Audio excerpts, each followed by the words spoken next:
નમસ્કાર મિત્રો, જય દ્વારકાધીશ મિત્રો। આજની આ દ્રષ્ટાંત કથા ખૂબ જ સમજવા લાયક છે, તો દરેકને મારી વિનંતી છે કે તેઓ ધ્યાનથી આ દ્રષ્ટાંત કથા સાંભળે અને નવા હોય તો ચેનલને સબસ્ક્રાઇબ જરૂરથી કરી દેજો। તો ચાલો શરૂ કરીએ આજની આ દ્રષ્ટાંત કથા। એક નગરમાં એક રાજા રાજ કરતા હતા। એ રાજા પાસે એક બકરી હતી। એ બકરી ખૂબ જ ખાવધરી હતી, કંઈ ને કંઈ ખાયા જ કરતી હતી। એને લીલું ઘાસ કે સૂકું ઘાસ જે કાંઈ નાખો એ તરત ખાઈ જતી। એ રાત અને દિવસ ગમે તેટલું ખાય તો એનું પેટ ભરાતું જ નહોતું। તો એક વખત રાજાએ નગરમાં ઢંઢોરો પીટાવ્યો અને જાહેરાત કરી કે આ મારી બકરીનું જે કોઈ પેટ ભરી દેશે, એને ખવડાવીને ધરવી દેશે, એને હું અડધું રાજ આપી દઈશ। આવી જાહેરાત સાંભળીને નગરના ઘણા બધા લોકો બકરીનું પેટ ભરવા, એને ધરવવા માટે અને એના બદલામાં અડધું રાજ મળે તે માટે ઘણા લોકો આવ્યા।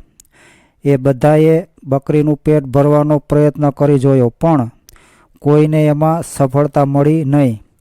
વાત એમ હતી કે બકરીનું પેટ ગમે તેટલું ભરેલું હોય તો પણ ખાવાની ચીજ દેખીને એમાં મોઢું નાખ્યા વગર રહી શકતી જ ન હતી।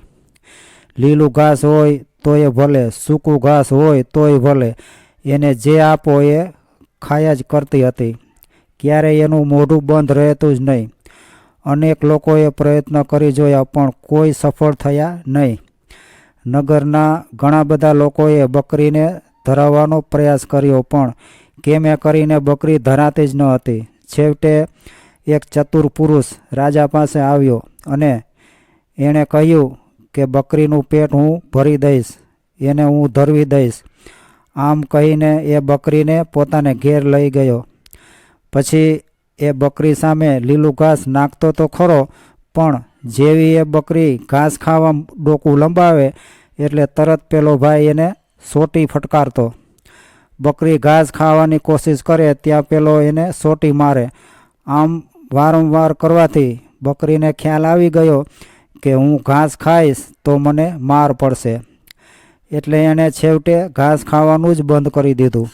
બીજે દિવસે એ માણસ બકરીને રાજા પાસે લઈ ગયો અને રાજાને કહ્યું કે લો આ તમારી બકરી, મેં એને ખવડાવીને ધરવી દીધી છે।